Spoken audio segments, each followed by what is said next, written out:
Assalamualaikum warahmatullahi wabarakatuh.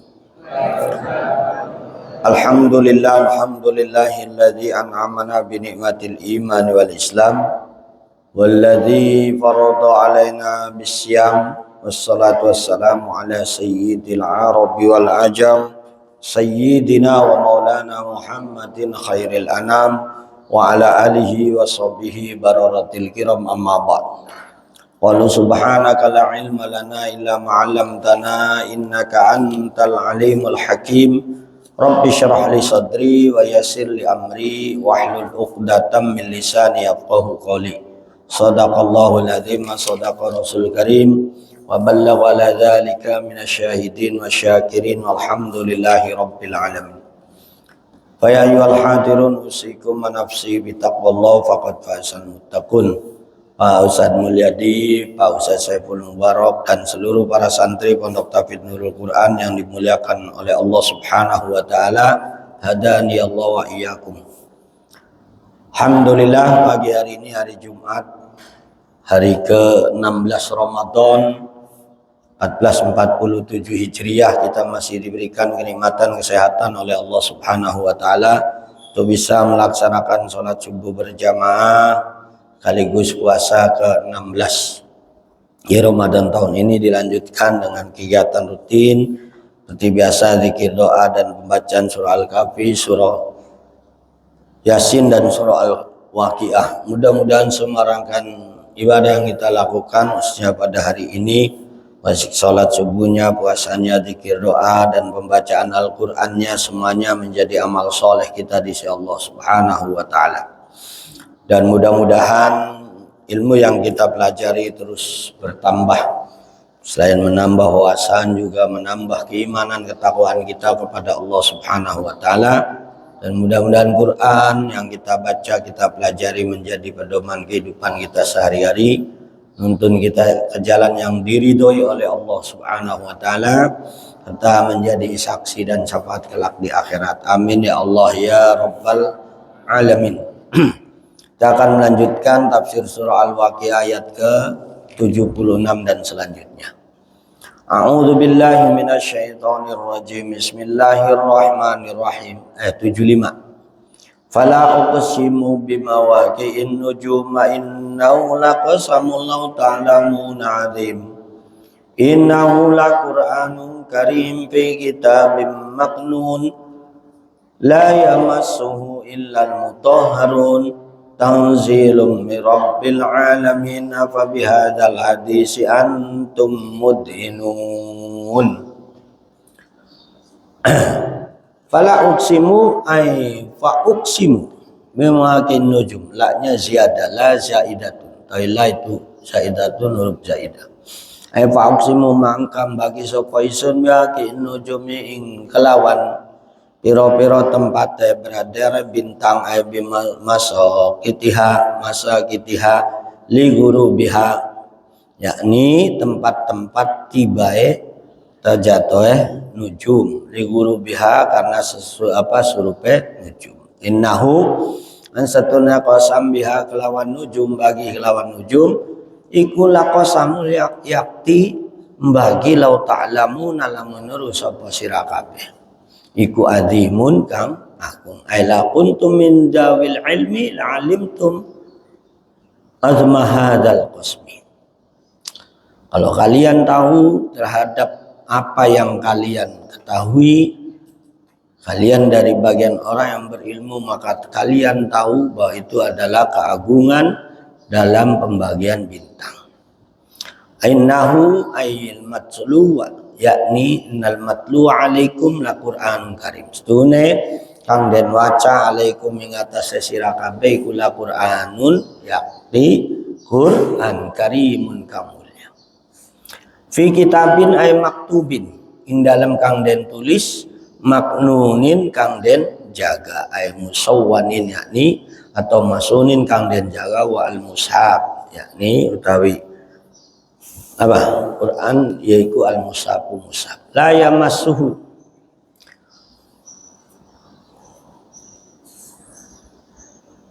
iku orang ngepok aja ngepok hu ing Quran illal mutahharun angin wong kang duwe suci ay alladzina taharu anfusahum minal ahdas.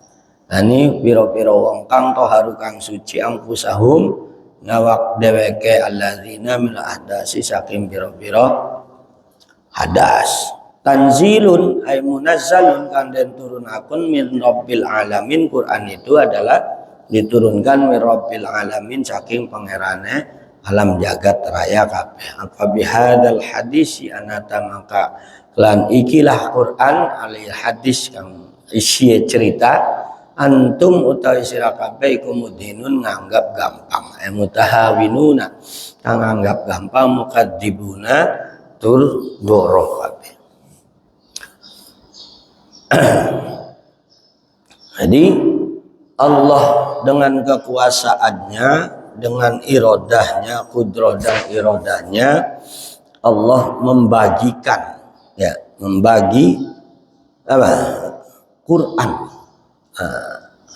Sama halnya diumpamakan di sini dengan membagi bintang.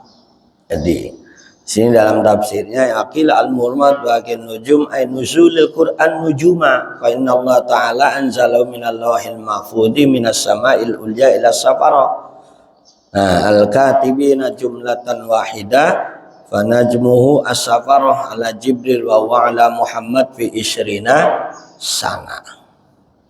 Nah itu jadi membagi-bagi Quran Allah turunkan bertepatan dengan nanti malam nuzul Quran, turunnya Quran.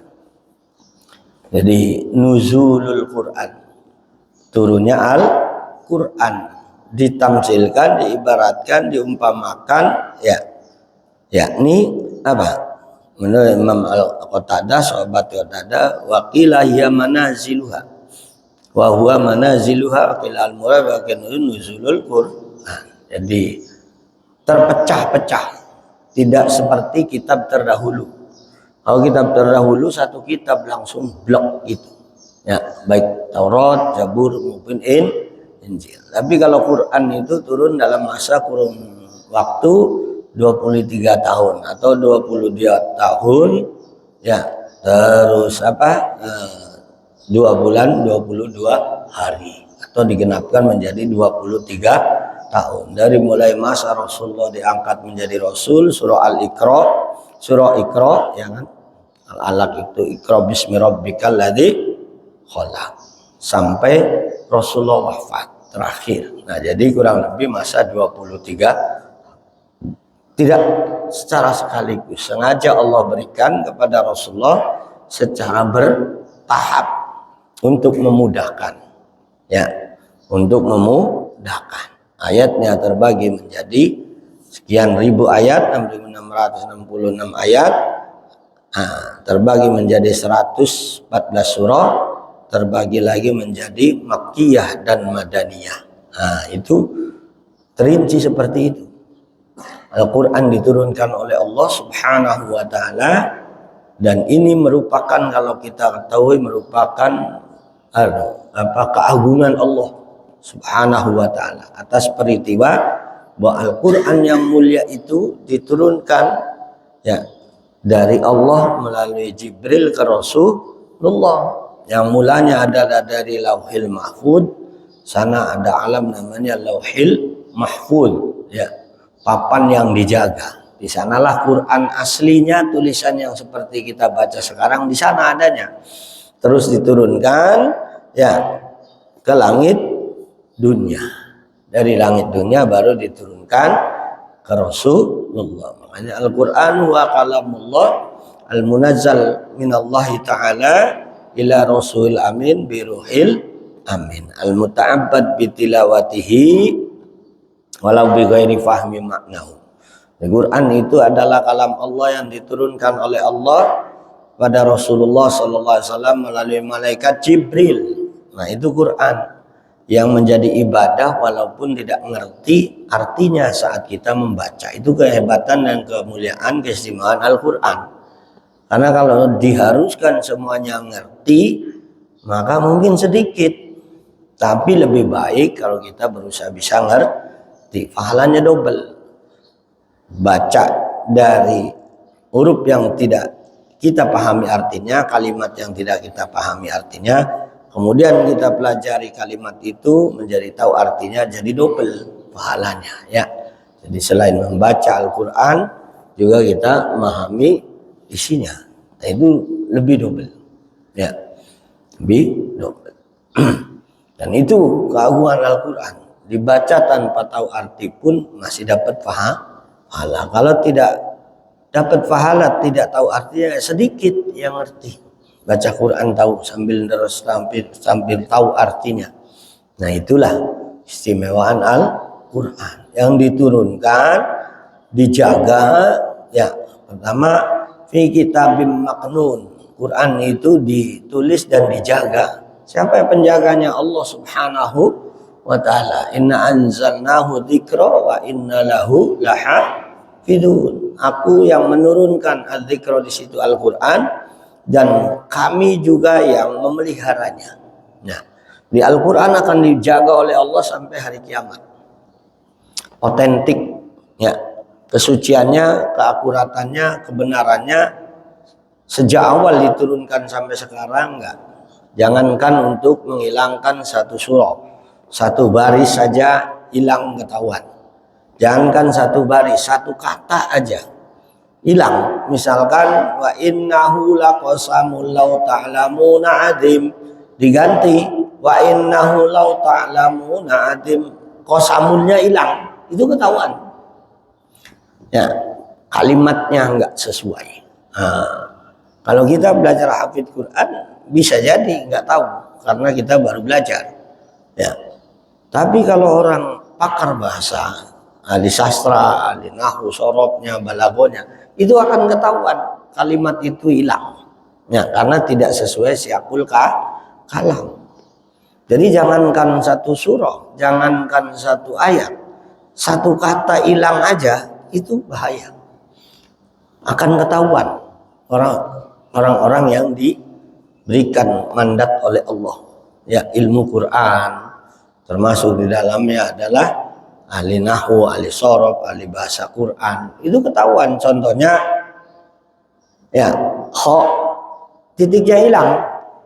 Kalau bagi pemula nggak tahu, fastabikul khairat ya, asalnya kho fastabikul khairat, berlombalah dalam kebaikan. Orang yang baru belajar Quran, penghafal Quran baru, titiknya Quran itu hilang, maka dia baca apa yang tertulis.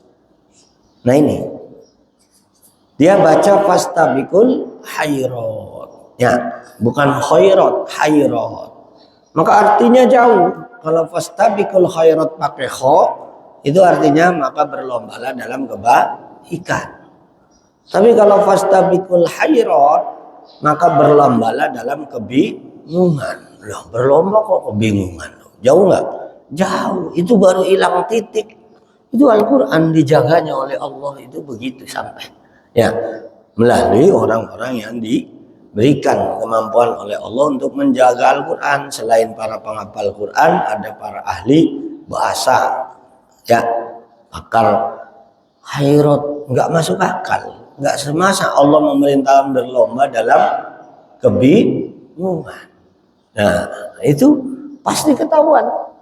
Allah dalam Al-Quran yusibu, tapi diganti yusbitu. Ya, yusibu diganti yusbitu. Ya-nya titiknya hilang satu, jadi dibacanya yusbitu. Menetapkan sama memberikan pahala itu beda.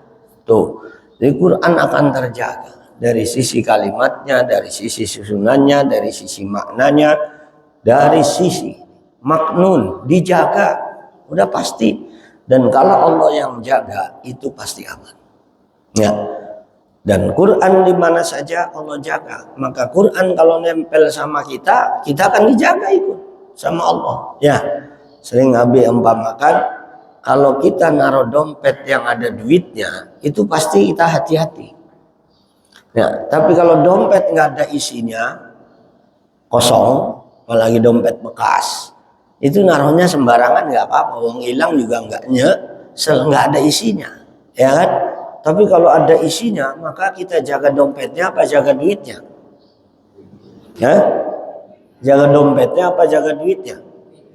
Duitnya. Dompet tempat aja, maka akhirnya ikut terjaga dompetnya. Karena di dalamnya ada duitnya.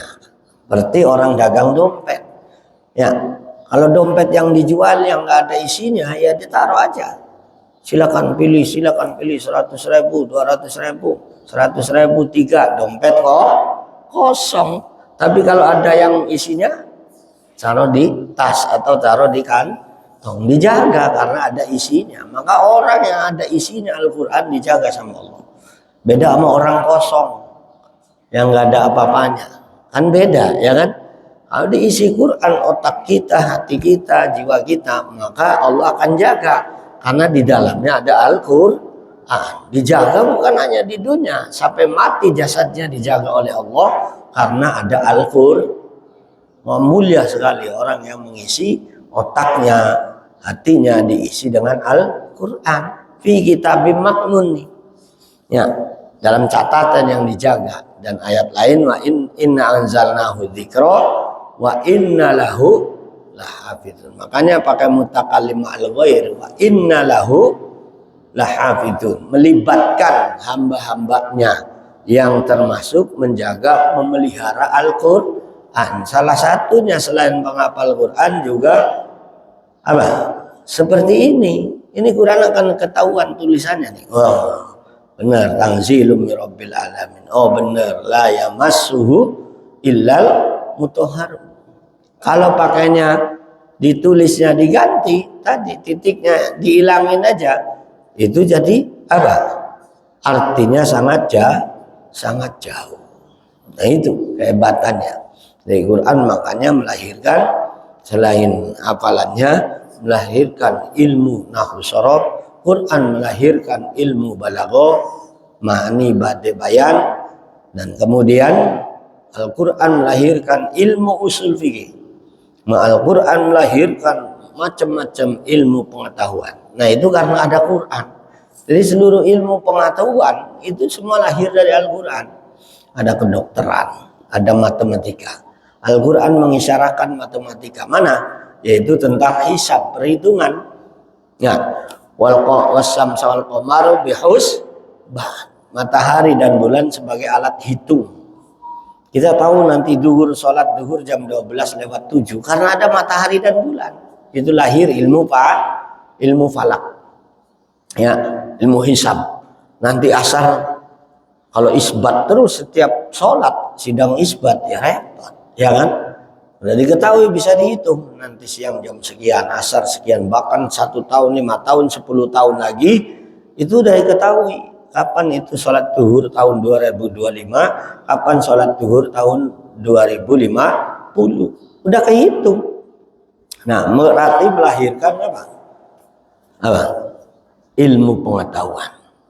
Ilmu faraid di Al-Quran ahli waris itu sulus, sumun, khumus, sudus, ya kan? Nah, itu juga pecahan bagian dari matematika. Al-Quran mengisyaratkan supaya bisa ngitung. Nah, kiai kalau nggak bisa ngitung berarti nggak ngerti tafsir surah ahli waris, ya. Maka harus ngerti juga matematika. Oh ya, hebatnya Quran. Astronomi, ya, ilmu falak tadi. Terus ilmu kedokteran. Nah, lahir Ibnu Sina yang disebut oleh orang Barat Avicenna. Itu pakar kedokteran pertama di Islam termasuk Al-Jabbar, ya. Al-Jabir itu nama penemu matematika pertama, ya, di Islam. Jadi karena dengan Quran itulah hebatnya. Maka Quran dijaga terus oleh Allah sampai hari kiamat, sampai nanti pada waktunya Quran kosong tulisannya. Di Quran nggak ada tulisannya, hanya ada Qurannya aja. Dijaga, dipelihara oleh Allah untuk tidak dirusak, baik isinya, maknanya maupun maksudnya. Kalau sudah tidak ada orang yang mempelajari, tidak ada orang yang memahami, Quran akan ditarik oleh Allah, hilang. Jadi nggak ada tulisannya Quran. Sekarang mumpung masih ada, mari kita belajar Quran. Bayangin bagaimana kalau belajar Quran terbelah, kertasnya kosong, polos. Gimana apa yang dibaca dan yang dipelajari? Kita yang ada tulisannya aja susah, apalagi nggak ada tulisannya. Nanti hilang. bilang hari kiamat, ya. Jadi cabut oleh Allah, saking dijaganya oleh Allah. La yamassuhu ilal mutahharun. Quran ini, nah inilah yang menjadikan debatan perbedaannya. Kalau menurut kita adalah tidak boleh menyentuh Quran kecuali punya wudu. Di sini alladzina tahharu anfusahum minal ahdis, orang yang membersihkan, mensucikan dirinya dari hadas, baik hadas kecil maupun hadas besar. Itulah yang kita pahami menurut madhab Syafi'i. Menurut madhab lain nggak apa-apa, ya. Mutahharun di sini adalah al-mu'minun, dipahaminya, ya. Dipahaminya al-mu'minun, sepanjang dia orang mukmin nggak apa-apa megang Quran walaupun nggak punya wudu. Tapi kalau menurut kita madhab Syafi'i yang kita ikuti adalah tidak boleh menyentuh memegang Al-Quran kalau tidak punya wudu. Wa yahrumu apa? Coba. Ada berapa yang batal wudu? Diharamkan ada berapa? Ala sittati ya, satu apa? As-sholatu. Dua, at-tawafu. Tiga, qiraatul Quran. Keempat, masul Quran wa hamluhul Quran. Nah itu nggak boleh, ya. Nah itu di kitab-kitab fikih kita yang kita ikuti seperti itu. Tapi madhab lain itu mutahharun ayil mu'minun. Kalau dia orang mukmin berarti dia suci. Oh gitu. Nah, kita ambil yang paling hati-hati. Karena Imam Malik sendiri yang mengatakan itu senggolan apa nggak apa-apa, itu jangankan baca Quran, dia baca hadis saja. Setiap mau baca hadis dia selalu berwudu. Itu saking hati-hatinya, ya. Apalagi ini kalam Allah. Baca kalamnya Nabi aja Imam Malik itu selalu berwudu. Lebih hati-hati lagi mau baca kitab biasa aja, mau ngaji kitab yang biasa, bukan hadis, bukan Quran. Hadis isinya umum, kitabnya itu wudu lebih baik. Oh ya, karena dalam kondisi suci, bersih itu malaikat lebih senang. Nah, malaikat juga lebih senang. Allah lebih senang, termasuk min dawamil wudu. Nah, Quran tidak boleh dipegang kecuali dalam kondisi suci dari hadas kecil, apalagi hadas besar. Tanzilum min rabbil alamin ay munazzalun, murni ini adalah kalam Allah. Untuk membedakan kalam Allah dengan kalam manusia, diantaranya bahwa tidak ada yang bisa meniru. Itu paling inti. Kalau kalam manusia pasti bisa ditiru. Tapi kalau kalam Allah, jangankan satu surah panjang se-Al-Baqarah, surah pendek aja se-At-Takasur, nggak ada yang bisa sampai sekarang. Wa in kuntum fi raibin mimma nazzalna 'ala 'abdina fa'tu bi suratin min mislih, ya kan? Wad'u syuhadakum min dunillahi in kuntum shadiqin. Seandainya kalian ragu wahai manusia dan jin terhadap Al-Qur'an yang aku turunkan kepada hambaku, abdina itu Rasulullah sallallahu alaihi wasallam, fa'tu bi surah, maka datangkanlah, dalam tafsir au bi ayat, atau seayat sajalah.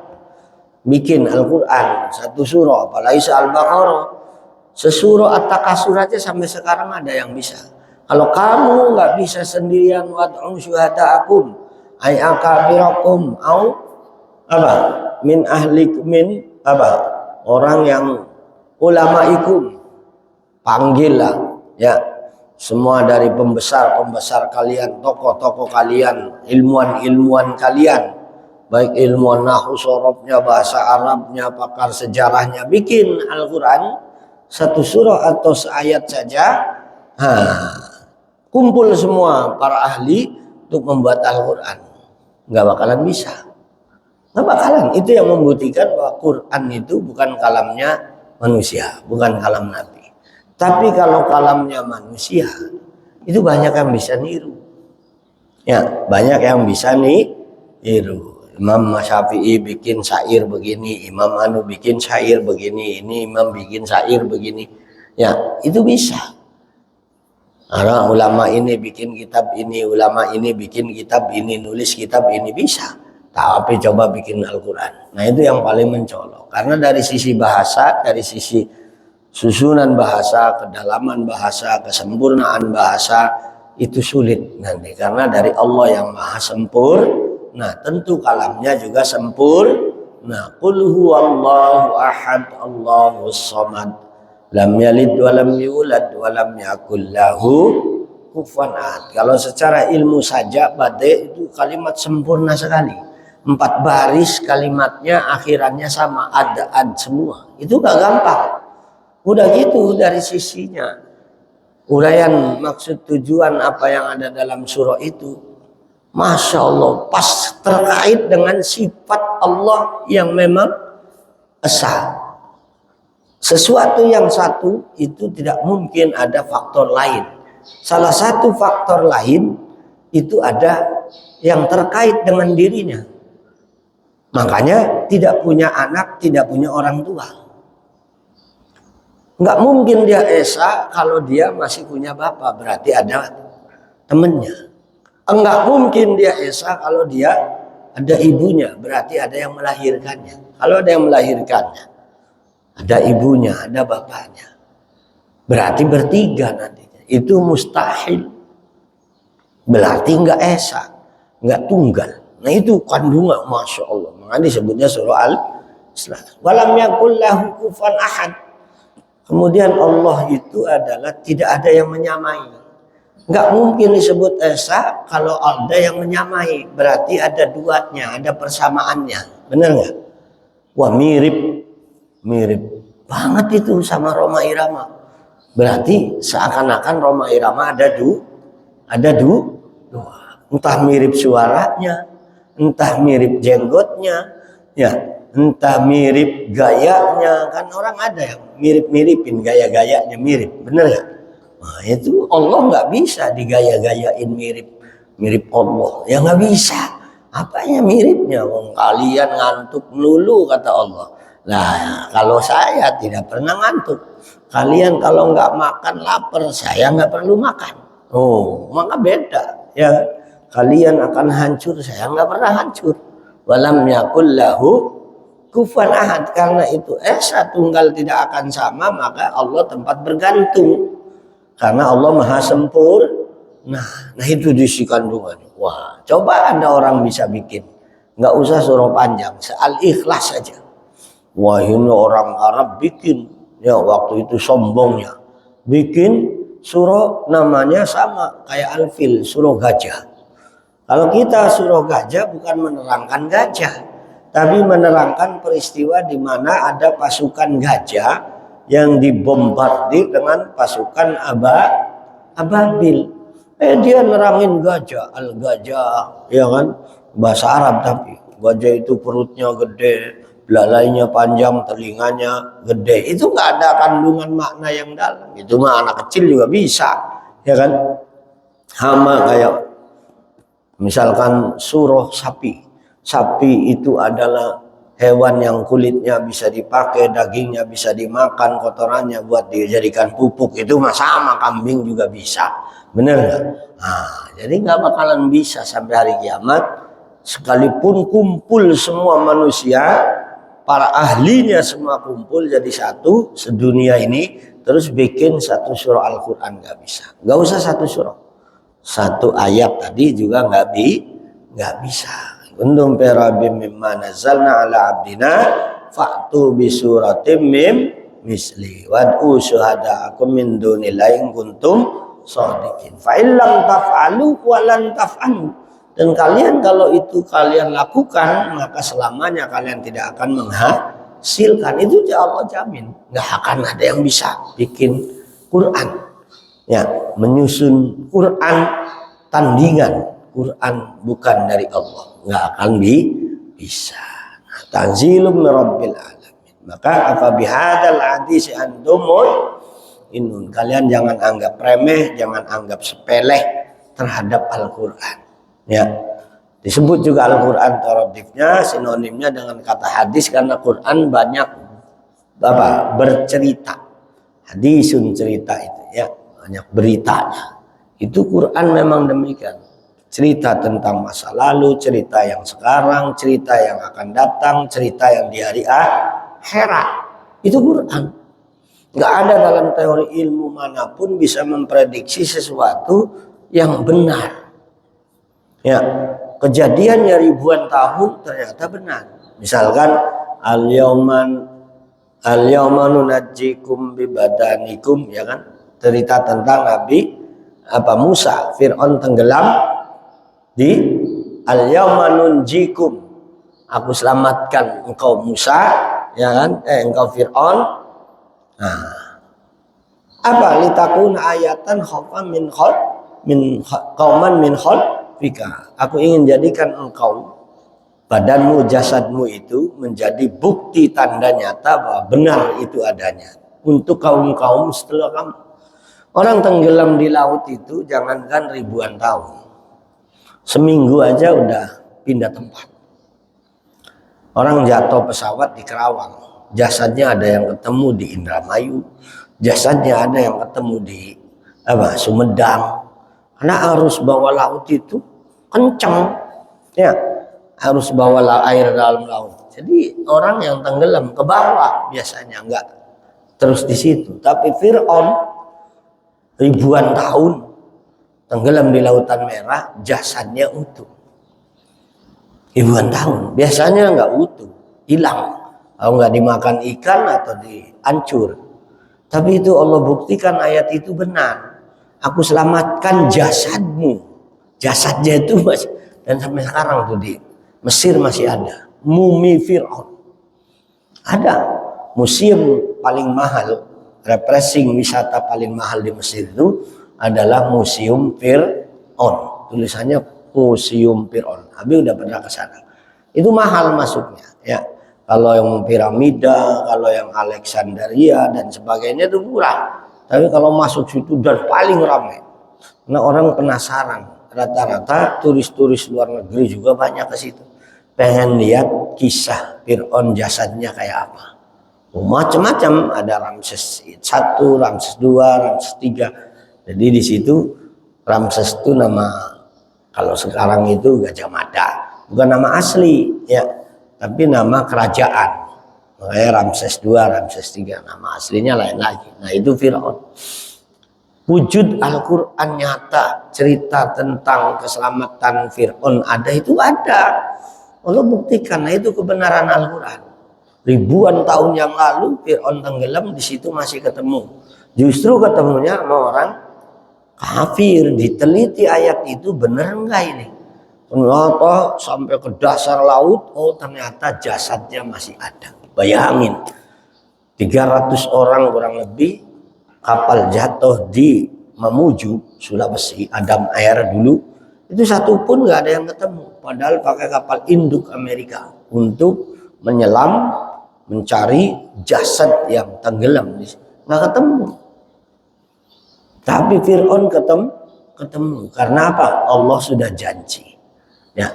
Nunajjika bibadanika litakuna ayatan qauman min al-yawma nunajjika bibadanika. Saya selamatkan jasadmu supaya menjadi tanda bukti kebenaran Al-Quran, kebenaran Allah, kebenaran Rasulnya, dibuktikan jasadnya masih utuh. Sekarang dimuseumkan. Nah itu, ya. Jadi Al-Quran itu bukti benar. Kalian jangan menganggap bohong Quran itu. Kalian jangan menganggap enteng. Isi kandungan Quran itu benar semua. Apa yang dijanjikan oleh Allah itu menguji keimanan kita. Ya, jadi Allah jamin kalau orang yang sodako pasti dibalas 10 kali sampai 700 kali. Nah yakin nggak? Kalau Quran pasti, ya kan? Pasti. Siapa yang beriman dan beramal soleh pasti masuk surga. Itu pasti, nggak ada kata insya Allah. Asal benar beriman dan beramal soleh. Nalladzina amanu amilus solihati kanat lahum jannatul firdausi nuzula. Orang beriman dan beramal soleh tempatnya itu nuzula, itu tempatnya itu surga. Bahkan surga firdaus bisa jadi. Wabasyiril ladzina amanu amilus solihati anna lahum jannatin tajri min tahtihal anhar. Berimanlah beramal soleh lah, karena Allah akan gembirakan orang-orang beriman dan beramal soleh, annalahum jannatin tajri, ya kan, pasti baginya surga, itu pasti, maka harus ya. Nah itu banyaklah bukti-bukti nyata secara ilmiah, ya. Contoh lagi, marojal bahroini al-taqiyani bainahuma barzakhul la yabghiyan, yang pernah kita bahas dalam surah Ar-Rahman, bahwa Allah menciptakan dua laut. Di antara dua laut itu airnya terbagi menjadi dua, yang satu asin, satu tawar. Coba bayangin, di tengah laut ada dua air yang berbeda rasanya, satu asin, satu tawar, tapi keduanya layak begian, tidak melewati yang asin ke yang tawar tidak melewati apa? Yang asin. Dia tahu diri masing-masing wilayahnya, nggak rebutan, nggak taburan air itu. Wah ini wilayah saya asin, ngerti yang tawar, oke, saya nggak lewat. Bainahuma barzakhun, Allah seakan-akan membuat batas, padahal nggak ada tembok di situ. Barzakh di situ hajib, yang membatasi antara tawar dan asin. Ini kalau ada angin kenceng, ya di air laut yang di asin mengarah ke tawar, begitu mau ke tawar yang asinnya berhenti, nggak melewati. Itu adab. Air aja beradab, air aja berakhlak. Kalau bukan wilayahnya jangan nyerang. Nah ini Israel nyerang dulu kerjanya, ya. Amerika nyerang dulu, kalah sama air yang nggak punya akal. Air aja nurut sama Allah segede gitunya. Lautan kan paling makhluk gede, ya kan? Nurut, gelombang gede. Begitu mau masuk ke air tawar, air laut sadar, oh bukan wilayah saya sih. Air tawar gitu juga, ombak gede, ada angin kenceng. Begitu ketemu mau masuk wilayah air asin kali. Kalau mau percaya silakan, sono ke laut, ya. Udah dibuktikan kebenarannya oleh ilmuwan barat. Itu Quran turun di zaman Kanjeng Nabi. Tapi baru diketahuan setelah adanya kapal-kapal besar, ada penelitian. Kalau Nabi, sahabat udah sami'na wa ta'na aja. Percaya Al-Quran itu pasti benar. Maka nanti kalau terjadi Al-Fatihah apa kiamat, wa takunul jibalu kal ihnil manfush. Nanti hari kiamat salah satu tandanya batu-batu gunung-gunung semua akan bertebaran kemana-mana, berterbaran ke mana-mana. Kal ihnil manfus, bagaikan kapas, batu kayak kapas. Sekarang juga udah berterbaran, cuman bukan dengan angin, tapi pakai dump truck. Ya, batu-batu gunung di bawah ke kota-kota. Udah, gunung-gunungnya udah pada dipangkasin terus, ya. Nanti mah nggak pakai dibawa ke dump truck, ya nggak ada tol kalau nggak ada batu. Nggak ada bangunan kalau nggak ada batu, kan ada split apa itu kan dari batu gunung, ya. Ada yang jadikan batu buat pondasi, ada buat coran, ada cor-coran batching plan Indonesia itu butuh split. Bahan baku split itu bukan dari pantai, bayangkan dari pegunungan. Oh dibawain pakai truk-truk, ya.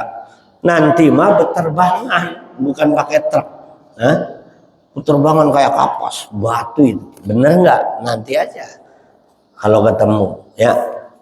Tapi kita mah insya Allah umurnya nggak nyampe, jangan nyampe lah, karena kalau kiamat itu yang ketemu dengan kiamat adalah manusia-manusia terburuk di zamannya.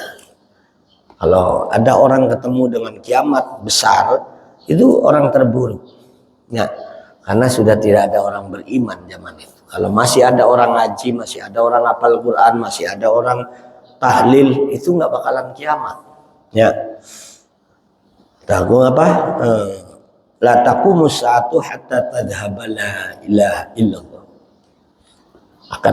Tidak akan terjadi kiamat sepanjang masih ada kalimat la ilaha illallah. Maksudnya apa? Masih ada orang bertauhid, masih ada orang yang zikir la ilaha illallah, masih ada orang ingat sama Allah. Sekalipun walau kana wahidan fasikon, orang itu tinggal satunya yang masih hidup, Allah masih tunda kiamat karena dia masih beriman. Berarti artinya kalau sudah nggak ada orang beriman, kalau sudah orang nggak ada ingat sama Allah, nggak ada yang zikir la ilaha illallah, itu kiamat. Nah, tapi kalau masih ada orang ngaji, ya kiamat si kiamat, tapi kiamat sukro. Nah itu pasti benar, nanti akan terjadi. Sujiratil wal biharu sujirat, air laut nanti akan ditumpahkan. Ya, sekarang udah indikasi laut itu udah tinggi daripada darat. Sekarang nih, negara Indonesia mau bikin namanya tanggul laut dari Merak sampai Banyuwangi, laut ditanggul. Ya, karena air lautnya sudah lebih tinggi, daratnya sudah turun. Begini, ya. Nah, daripada nanti kena rob pada banjir di darat, maka pemerintah bikin tanggul laut, anggarannya 500 triliun. Tapi kalau kali kiamat ya nggak bisa ditanggul lagi, tanggulnya juga jebol. Kenapa? Idza zulzilatil ardu zilzalah. Semua yang nempel di bumi itu akan digoncangkan buminya, pasti hancur. Ya, orang digoncang buminya, maka yang nempel di bumi pasti hancur. Nah, nanti jadi sekarang sih masih bisa bikin itu tanggul laut untuk menyelamatkan lebih dari 50 juta orang yang ada di darat yang hidup di pantai laut. Kalian kemarin kalau lewat Tuban kan, kemarin lewat Tuban ya, lewat kan ya. Nah itu kan pinggir pantai itu. Pinggir pantai, jalannya itu pantai itu, pinggir banget pantainya. Nah, itu nanti bagian dibikin tanggul supaya nggak kena rob naik ke darat. Wallahu a'lam bishawab. Jadi itu salah satunya kenapa kalau banjir, hujan gede cepat banjir, membuang ke lautnya telat karena airnya nabrak ini sekarang. Kalau dulu lautnya gini, jadi air dari darat itu gini. Kalau sekarang dari lautnya gini. Kenapa tinggi sekarang? Karena kutub esnya sudah mulai mencair. Ya, kalian taruh di air ember. Ya, terus timpa batu es. Batu esnya digepuk-gepuk, nambah airnya nambah banyak nggak? Nambah banyak nggak? Ya, ember, nah, dikasih air setengah. Terus batu es digepuk-gepuk, taruh situ, banyakin. Airnya banyak nggak? Nah, laut gimana nggak nambah banyak? Kutub esnya itu mulai pada cair. Nah itu, ya emang udah alamnya begitu. Kiamat itu ya begitu. Jadi nanti tumpah air lautnya itu karena kedorong kutub es. Ya, jadi mencair kutub esnya. Nah itu, jadi nggak bisa dihindari. Suatu saat memang harus terjadi seperti itu. Bahkan banyak yang memprediksi perang Iran, Israel, Amerika menjadi bagian tanda kiamat. Kalau Iran menang, itu seperti yang sudah diceritakan oleh Nabi, satu saat Yahudi kalahnya itu sama Persia, kelompok Persia. Yaitu kelompok di mana asal usulnya dari sahabat Salman Al-Farisi. Salman Al-Farisi itu yang ide bikin perang Khandaq, perang Nabi dan orang kafir yang bikin parit, itu Salman Al-Farisi, ahli strategi. Jadi orang Persia dulu itu Persia namanya, belum Iran, dulu Persia, emang ahli strategi, orangnya pinter-pinter, cerdas-cerdas. Kalau sampai ini Iran menang, Israel kalah, berarti terbukti itu salah satu bagian dari tanda akhir zaman. Karena semua dari dulu itu nggak pernah ada yang bisa ngalahin Israel dari dulu sampai sekarang. Nabi Musa aja kewalahan. Di Al-Quran tuh berkali-kali dibohongi. Nabi Musa aja dibohongi terus. Orang Israel itu nggak pernah jujur, nggak pernah komit terhadap janji. Di Al-Quran, ya Nabi Musa, tolong keluarkan. Kalau engkau Nabi dan Rasul, aku tunduk. Buktikan Nabian dan Rasulmu. Bikin perjanjian tuh sama Nabi Musa yang diabadikan di Al-Quran. Apa? Turunkan makanan dan minuman dari langit. Anzalna alaikumul manna wassalwa kulu wasrobu min thayyibati ma razaqnakum. Walakin dolamu anfusahum. Kata Allah, ya udah. Nabi Musa minta, akhirnya benar, ya kan? Diturunin tiap hari itu makanan burung goreng sama susu jahe. Tiap hari itu dikasih, enak nggak? Enak. Burung goreng udah siap santap. Kita kasih ayam goreng aja, ayam geprek, nambah makannya ya kan ya. Ini apalagi burung goreng langsung dari Allah. Susunya susu jahe, mana wasalwa itu tiap hari.